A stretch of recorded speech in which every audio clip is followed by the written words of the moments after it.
우리가 이제 객체 지향 개념 네 번째 이야기인데요. 이제부터 좀 서서히 어려워지는 개념들이 좀 나와요. 상속부터 시작을 해서 다양성, 인터페이스, 뭐 중첩 클래스, 뭐 이렇게 이제 조금 개념이 조금 남달리 어려운 부분들이 나옵니다.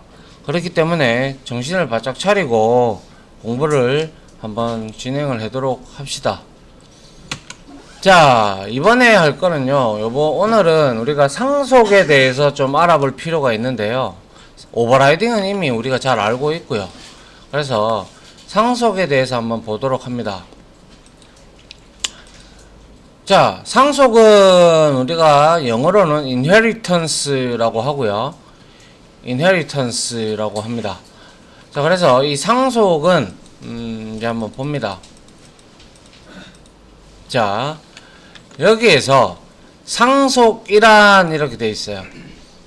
이미 여러분들도 이 상속이라는 개념을 뭐 부모의 재산을 자식한테 물려주는 게 어떻게 보면 상속인데 그런 개념과 유사하다라고 보시면 돼요. 그래서 기존의 클래스를 재사용해서 새로운 클래스로 이제 클래스를 작성하는 것인데요. 그래서 기존에 우리가 뭐 예를 들어서 이런 경우가 되겠죠. 뭐 예를 들어서 클래스 TV 클래스가 이렇게 있어. 그럼 우리가 흔히 TV 클래스를 만들었을 때 볼륨 뭐 이런 것들 파워 그리고 또 뭡니까 채널 이런 거는 기본적으로 들어가 있다 그죠? 맞나요? 그런데 이거를 이제 상속을 받는데 TV의 종류에는 여러분들도 아시다시피 스마트 TV도 있고 3D TV도 있고 여러가지 TV가 있다 그죠? 그래서 클래스 스마트 TV 뭐 이래 놓고 익스텐즈를 해버리는 거예요. 그러고 나서 TV 이래 상속 받아요.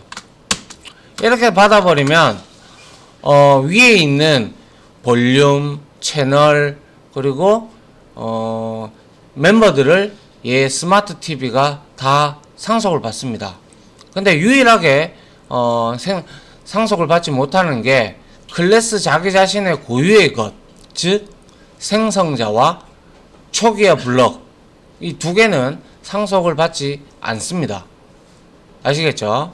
예, 그래서 그런 생각을 머리에 두시고 한번 보도록 하죠. 자, 결과론적으로 이렇게 돼버리면 이 두 개는요 직접적인 관계가 돼버려요. 나중에 배우는 인터페이스는 간접적인 관계가 되는데 이거는 직접적인 관계가 돼버려요. 그 이유가 뭘까요? 직접적 관계다. 직접적 관계라는 것은 하나의 변형으로 인하여 또 다른 놈이 또 변형이 이루어진다라는 것이 우리는 관계적인 측면에서 볼 때 다이렉트 관계가 되는 거죠. 맞나요? 네. 효재, 네. 왜 직접적 관계야? TV에 추가로 뭐를 만들면 상속받는 거 다 그렇죠. 맞습니다. 자, TV라는 클래스를 기준으로 해서 상속받는 애가 스마트 TV만 있을 리라는 법은 없죠. 네. 3D TV도 있을 거고 뭐 옛날 거 캡션 TV라는 것도 있을 거고 또 뭐 요즘에는 AI 인공지능 TV도 있을 거고 굉장히 많아요. 그죠?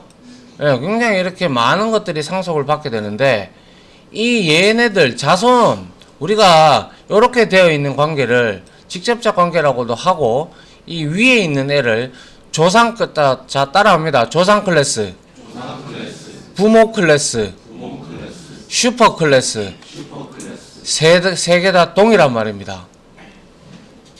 어떤 혹자들은 부모 클래스라고 하고 어떤 혹자들은 조상 클래스 그리고 자바 닥스를 보시게 되면 슈퍼 클래스로 나옵니다. 알겠습니까? 자, 그 다음에 밑에 있는 애는 말 그대로 반대로 따라합니다. 자손 클래스, 자식 클래스, 그리고 서브 클래스 똑같은 말입니다. 알겠죠? 자, 요렇게 조상 클래스와 자손 클래스로 이렇게 만들어지는데요. 보시다시피 이 조상 클래스, 즉 부모 클래스에다가 어떠한 멤버를 추가를 하게 되면 이 TV를 상속받는 애들은 모두 다 그 멤버를 받고 싶지 않아도 다 받게 되죠.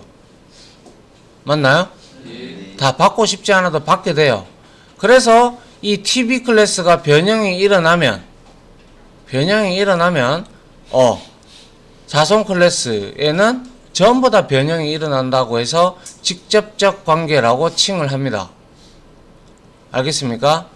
예를 들어서 대표적으로 이 TV 클래스는 묵시적으로 익스텐즈 오브젝트가 사라져 있다. 그죠? 맞나요? 근데 오브젝트 클래스에는 11개의 메서드가 있는데 여기에 우리가 메서드를 한 개 더 추가를 했다고 칩시다. JDK에서. 그러면 모든 클래스에 다 한 개의 메서드가 다 추가가 되는 꼴이 됩니다. 아시겠어요? 예. 그래서 결과론적으로 이제 상속이라는 거는 이 기존의 TV라는 클래스를 이용을 해서 익스텐션의 약자죠. 확장하다라는 뜻이죠. 그래서 기존의 클래스를 이용을 해서 우리가 굳이 여기에 인트, 볼륨, 채널 이런 것들이 있는데 그거를 스마트 TV에도 분명히 채널과 볼륨이 있을 거란 말이지.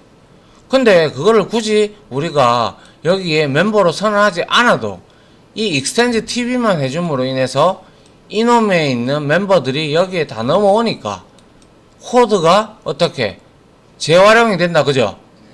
그리고 이 스마트 TV를 만드는 데 있어서 이 TV는 기반이 되는 클래스가 되겠죠.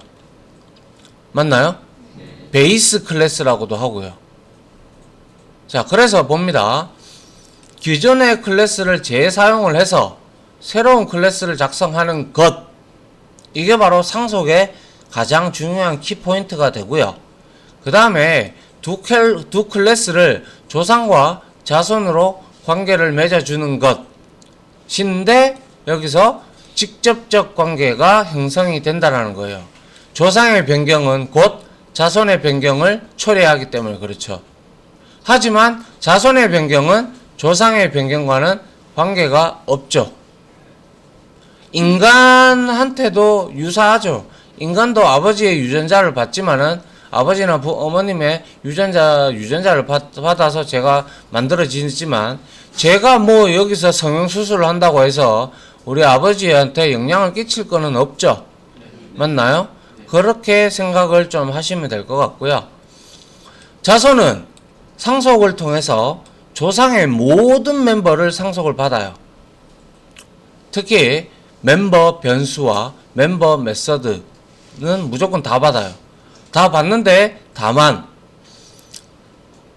각 클래스마다 유일하게 존재하는 생성자와 초기화 블럭은 제외가 됩니다. 아시겠죠? 예, 요거는 제외가 된다라는 거. 문제로 CJP 문제로 이 문제가 또 한 번씩 나옵니다. 뭐 예를 들어서 다시 뭐 서브 클래스, 슈퍼 클래스하고 뭐 익스텐즈를 했는데 서브 클래스에서 상속받지 않는 것은 이렇게 돼가지고 뭐 여기에다가 컨스트럭터 혹은 이니셜라이제이션 블락 이런 식으로 나와요. 아시겠죠? 자, 그리고 자손의 멤버 개수는 조상보다 적을 수 없다. 적을 수가 있나요? 적을 수가 있나요? 최소 같거나 많겠죠? 근데 멤버가 같을 것 같으면 굳이 익스텐즈 할 필요가 뭐가 있어? 안 그래요? 상속을 할 필요가 전혀 없잖아. 지가 쓰면 되지. 맞죠? 그렇기 때문에 여기에서 이제 다형성 개념이 적용된다라고 되어 있는데 요거는 자 마늘 다자의 형태 형자 성질의 성자인데 요거는 아주 여러분들이 이해하기에는 아직까지는 조금 어렵고요. 상속을 우리가 배우고 난 다음에 제가 다형성에 들어가서 디테일하게 설명을 드릴 테니까 한번 봅시다. 자, 그래서 자손의 멤버 개수는 조상보다 적을 수 없다. 같거나 많다라고 했는데, 같을 거면 뭐 미쳤다고 익스텐즈 이거 하겠습니까? 그죠? 맞습니까? 그래서 같거나 많다가 아니라 무조건 많다라고 보시면 될 것 같아요. 자, 그래서 우리가 이렇게 만들어져 있는 거, 이렇게 TV와 스마트 TV가 되어 있다면 우리는 이거를 상속 계층도로 이렇게 나타낼 수가 있어요. 이렇게 나타낼 수가 있는데, 여기가 TV가 되고, TV가 되고요. 그리고 여기가 스마트 TV가 이렇게 됩니다. 그런데 여기서 중요한 것은, 자, 지금 이거는 이게 우리가 상속 계층도를 여러분들이 나중에 UML이라는 게 있어요.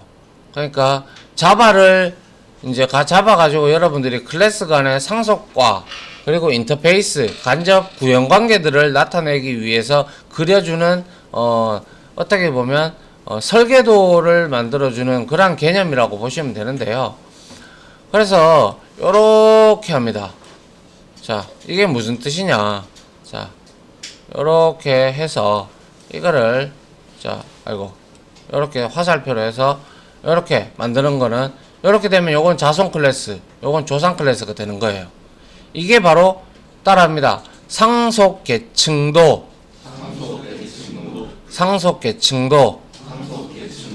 그런데 나중에 뒤에 가면 인터페이스라는 걸 우리가 또 배우게 되는데, 만약에 얘가 인터페이스라고 가정을 한다면 이 실선이 실선이 아니고요.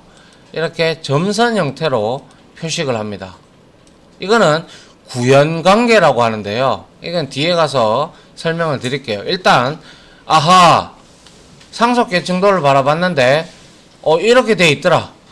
그러면 이거는 TV가 조상 클래스고 스마트 TV가 자손이구나 라고 그림으로 여러분들이 식별을 할 줄 알아야 돼요.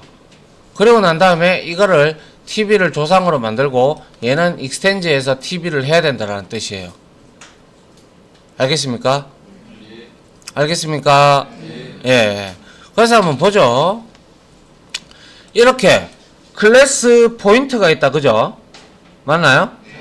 포인트는 점이다, 그죠? 점을 구성하는 거는 X좌표와 Y좌표가 교차하는 지점이 우리가 점이죠. 맞잖아요? 이렇게. 이게 점이란 말이에요, 점. 점인데, 이걸 내가 3D로 나타내고 싶어. 그러면 XY 하고 Z라는 가상의 그 화면이, 가상의 또 선이 하나 더 등장을 하게 되겠죠. 맞나요? 그래서 우리가 3D로 나타내기 위해서 이렇게 만들어도 되겠죠. 맞나요? XYG. 맞죠? 멤버 변수로. 그런데 이 XY를 여기에서 말할 때 포인트와 이 포인트 3D는 관계가 있을까요? 관계가 있나요? 이거 두 개가 관계가 있다고. 클래스 간에 관계가 있다고. 무슨 관계가 있습니까? 멤버 변수 두 개를. 아니, 이거 두 개를 보시라고요. 관계가 있나요? 얘네 둘이는 그냥 이렇게 흩어져 있어요. 이렇게 어떤 관계도 없어요. 이거는 지거고요. XYZ는 포인트의 지거의 멤버 변수고요. 3D는 XYZ 이것도 역시 지거예요. 이거는 조상계 아니고요. 여기에 어떠한 익스텐즈를 하지 않았잖아. 아닌가요? 맞습니다. 맞죠, 광택씨? 예, 맞습니다. 예. 지금 이거에서는 관계가 전혀 없어요. 이거는 서로 독립적인 관계에 해당되는 거예요. 서로 전혀 아무런 관계가 없다라는 거예요, 얘네들은. 얘 둘이는. 그런데 이 포인트 3D에다가 이렇게 익스텐즈 포인트를 해버렸어. 이렇게 되면 이 포인트 3D 클래스를 만드는데 포인트를 확장해서 만들겠다. 즉 익스텐즈 포인트를 상속을 해서 포인트 3D를 만들게 된 거죠. 맞나요? 예. 이렇게 되면 포인트에 있는 지금 현재 멤버가 뭔가요? XY다. 그죠? 얘가 여기에 들어와 있는 거예요. 멤버로. 그러면 얘의 멤버는 토탈 몇 개예요? 3D? 3개가 되는 거죠. 물론 이것도 3개의 멤버를 가지고 있고 이것도 3개의 멤버를 가지고 있으나 이거 두 개는 개념이 완전 틀린 거예요. 인마는 지 혼자 스스로 독립적인 객체고요. 클래스고요. 얘는요. 포인트를 상속받은 자손 클래스가 되는 거예요. 맞나요? 이렇게 되면 이렇게 익스텐즈하고 포인트가 익스텐즈에서 포인트에서 얘가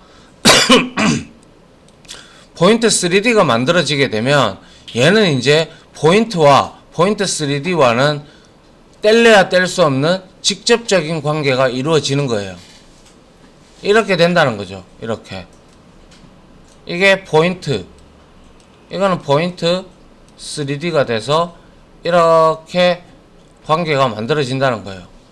그러면 얘는 포인트 3D는 여기에 포인트 클래스에 예를 들어서 메서드를 하나 추가했다.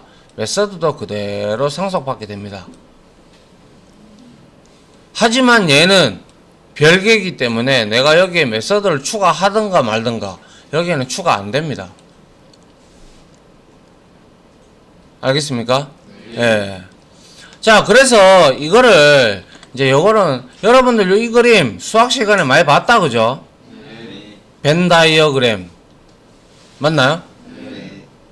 저랑 나이가 비슷하신 분들은 벤 다이어그램 추억 소환이다. 그죠? 예. 자, 벤 다이어그램이라고 하지는 않고요. 다이어그램이라고는 하는데 이거는 우리가 상속 다이어그램이라고 합니다. 자, 따라합니다. 상속 다이어그램. 상속 다이어그램. 그럼 한번 보죠. 자, 이렇게 되어 있다라는 것은 자, 보세요. 자, 포인트가 원래 이렇게 되어 있었다. 그죠? 맞나요? 그런데 3D는 포인트를 상속받아서 확장을 했다. 그죠? 그렇기 때문에 당연히 이렇게 넓게 포진을 하고 있겠죠. 맞나요? 예. 그런데 여기에서 우리가 알 수 있는 것은 이 포인트도 오브젝트를 상속을 받았죠. 맞나요? 포인트도 오브젝트를 상속을 받았기에 엄밀히 얘기하자면 여기에 누가 있어요? 오브젝트가 있다라는 거예요. 맞죠? 오브젝트에 11개의 메서드가 있고 포인트는 그럼 토탈해서 엄밀히 얘기하자면 13개의 멤버가 있는 거고 포인트 3D는 14개의 멤버가 있는 거예요. 엄밀히 얘기하자면 맞나요? 예. 이게 바로 상속입니다. 그래서 상속을 할 때는 클래스에서 자손 클래스명을 적어주고 그 다음에 extends 라는 키워드를 이용을 해서 조상 클래스명을 이렇게 명시를 해주시면 됩니다. 기억할 것은 제가 말씀드렸다시피 직접적 관계다라는 거, 그리고 생성자와 초기화 블록은 상속이 되지 아니하다라는 거. 알겠습니까? 예. 자, 그 다음에 한번 보도록 할게요. 자, 그래서 제가 여기에 적어 놨는데요. 많은 상속을 하다 보면 멤버들이 늘어나는 것은 기정사실이죠. 아닌가요? 아주 당연한 얘기죠. 멤버가 늘어나지 않는다면 상속할 이유가 전혀 없다 라고 볼 수가 있을 겁니다. 그리고 또한 다른 클래스 생성에 기반이 되죠. 조상 클래스는. 맞죠? 그래서 베이스 클래스 혹은 기반 클래스라고도 불리어지는 게 바로 조상 클래스를 지칭을 하게 되는 거죠. 됐습니까? 예. 그 다음 한번 보죠. 자, 여기에서 한번 보는데요. 자, 클래스 간의 관계인데요. 상속 관계. 그래서 이 상속을 왜 하는데? 라고 물어볼 수도 있겠죠. 예, 확장하기 위해서 하는 이유도 있지만 가장 중요한 거는 공통 부분은 조상에서 관리를 하고 개별 부분은 자손에서 알아서 관리해라 라는 개념으로 처음 등장을 한 거예요. 알겠습니까? 네. 예. 아울러 이 자바는요 무조건 단일 상속밖에 안 됩니다. 단일 상속. 이 뒤에 나오겠지만 왜 지금 말을 하냐면 얘는 무조건 단일 상속밖에 안 돼요. 그러니까 클래스 하나만 상속을 받게 돼 있어요. 하지만 C++은 다중 상속이 허용이 돼요. 그러니까 단일 상속을 풀자면 이런 거죠. 아까 앞에서 봤듯이 클래스 A는 익스텐즈 B 이렇게 될 수가 있다라는 거고요. 이게 단일 싱글 인헤리턴스 단일 상속을 의미하는 거고요. 이게 아니라 클래스 A 익스텐즈 뭐 B, C, D, E 이런 식으로 되는 게 바로 다중상속입니다. 멀티플 인헤리턴스를 의미하는데요. 자, 그런데 제가 말씀드린 바대로 자바는 단일 상속밖에 되지 않아요. 그런데 C++는 다중상속이 됩니다. 그러면 얼핏 보면 다중상속이 되는 C++가 훨씬 좋을 거라고 생각을 할 수가 있겠죠. 맞잖아요. 그런데 C++이 1980년대 2년도 81, 2년도에 나왔고요. 단일 상속이 자바는 1993년 말에서 4년 말 사이에 나왔거든요. 10년의 갭이 있었다. 그죠? 그 이유가 뭘까요? 그 10년 동안은 MS의 독점 체제였어요. 말씀드린 바대로. 맞습니까? 그러다 보니까 이 다중상속이라는 개념은 상당히 처음에 도입될 때는 멋진 개념이었죠. 왜? 자기가 원하는 클래스에 모든 걸 상속을 받아서 내가 자손 클래스로 만들어서 사용하면 편리할 거라는 아주 좋은 발상이었어요. 하지만 시간이 지날수록 이거의 문제점이 드러나기 시작하죠. 그게 뭐냐? 여러 개의 클래스를 상속을 받다 보면 그 클래스 내부에 제공해주는 멤버 변수들이나 멤버 메서드들이 충돌이 되는 경우가 개발을 하다 보니까 많이 발생이 된다는 거예요. 예를 들어서 우리가 앞으로 이제 어떠한 이렇게 클래스들을 많이 배우게 될 텐데 그때 배울 때 데이트라는 클래스가 자바 유틸 밑에도 있고 자바 fx 밑에도 있고 또 뭐 예를 들면 스트링 클래스 스트링이 뭐 예를 들어서 자바 랭에도 있고 또 자바 fx에도 있고 이렇게 여러 개의 클래스의 멤버 변수들이 동일하게 되어 있는 것들이 상당수 존재를 합니다. 그렇다라는 것은 뭡니까? 이렇게 돼버리면 다중상속이 돼버리면 문제가 뭐예요? 멤버 변수들 간의 충돌도 배제할 수 없고 멤버들끼리 간의 충돌도 있어요. 그러면 그러한 충돌을 다 배제하기 위해서는 내가 상속받고자 하는 클래스를 여러분들이 속속들이 다 알고 있어야 된다는 거예요. 차라리 그럴 거면 이건 클래스를 공부하는 시간이 더 많이 소요가 되겠죠. 맞나요? 그러다 보니까 이러한 문제점에 대해서 세계의 개발자들이 민서가 수업 듣고 있니? 네, 듣고 있어요. 세계의 모든 개발자들이 이러한 불편함을 다 겪어봤겠죠. 저 역시도 겪었어요. 그래서 MS사에다가 클레임을 많이 넣었어요. 고쳐달라고. 이거에 대해서. 그런데 얘네들은 고쳐주지 않았어요. 왜? 독점이니까. 쓰기 싫으면 말아라 이거죠. 그러다가 그걸 보다 못해서 나온 게 바로 자바예요. 그래서 자바는 단일 상속만 허용을 하기 때문에 이렇게 충돌이 일어날 일도 없을 뿐더러 아울러 자기가 상속받을 클래스가 어떠한 클래스인지 아주 개략적으로만 알고 있어도 문제가 되지 않더라는 거죠. 그러다 보니까 상속을 받고 여기에서 유저 디파인 클래스가 훨씬 더 많이 생산이 되죠. 사용자 정의 클래스가. 어차피 사용자 정의 클래스가 생성이 많이 되는 게 여러분들이 자바를 배우는 이유입니다. 맞죠? 예. 됐나요? 그래서 그러면 선생님 자바는 무조건 단일 상속만 받아가지고 하나의 클래스만 상속받아서 이렇게 만들어지는 겁니까? 예, 일단은 그렇다라고 대답을 할 수가 있고 다중상속을 대체하는 방법이 존재합니다. 그게 바로 포함이라는 관계를 취합니다. 이 포함이라는 관계는 이제 요 다음 장에 나올 건데요. 이 포함이라는 관계는 클래스 A라는 곳에 또 다른 클래스를 멤버 변수로 선언을 해버리는 거예요. 일단은 이해를 하기가 힘드니까 뒷장을 보면서 일단 요거 다 보고 뒷장을 보면서 얘기를 합시다. 알겠죠? 네. 예.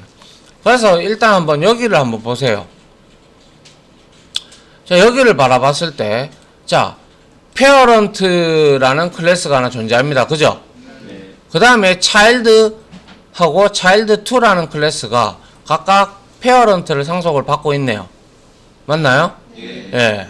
그리고 그랜드 차일드라는 클래스는 차일드라는 클래스를 상속받고 있어요. 이거를 여러분들이 상속 계층도로 그리게 되면 이러한 형태가 이루어진다라는 걸 감이 오시나요? 맞죠? 페어런트가 맨 위에 있고 엄밀히 얘기하자면 오브젝트가 맨 위에 있는 거죠. 그죠? 이렇게 되어 있고 페어런트가 상속받고 페어런트 밑에 차일드 1, 2가 익스텐즈를 했기 때문에 이렇게 되고 그리고 그랜드 차일드가 차일드를 상속을 받았기에 이렇게 되는 거예요. 그렇다라는 것은 자 한번 봅시다. 차일드와 차일드2는 관계가 있나요? 관계가 전혀 없다. 그죠? 예. 이거는요? 이것도 전혀 관계가 없다. 그죠? 그런데 이거하고 이거는요? 이것도 직접적 관계입니다. 무슨 말이냐면 조상 클래스 중에서 이제 소위 말해서 이건 뭐라고 증조입니까? 네, 증조 클래스하고 내하고 관계가 있죠. 맞나요? 똑같은 겁니다. 예. 자, 이거를 이제 상속 다이어그램으로 표식을 하게 되면 페어런트가 공통분모로 들어가겠죠. 맞나요? 예, 요건 교집합이죠. 그죠? 교집합이 되고 자, 차일드2는 차일드2 테로 그리고 차일드는 이렇게 확장이 됐고 그랜드 차일드는 이렇게 확장이 됐어요. 맞습니까? 네. 예. 이거를 반드시 이해를 할 필요가 있습니다. 그래야 여러분들이 회사에는 제일 처음에 어떠한 회사에 가시면 어떠한 프로그램을 만들기 전에 이렇게 상속계층도와 상속계층도를 그려주는 툴 UML이라는 툴을 이용을 해서 만들어서 하는데요.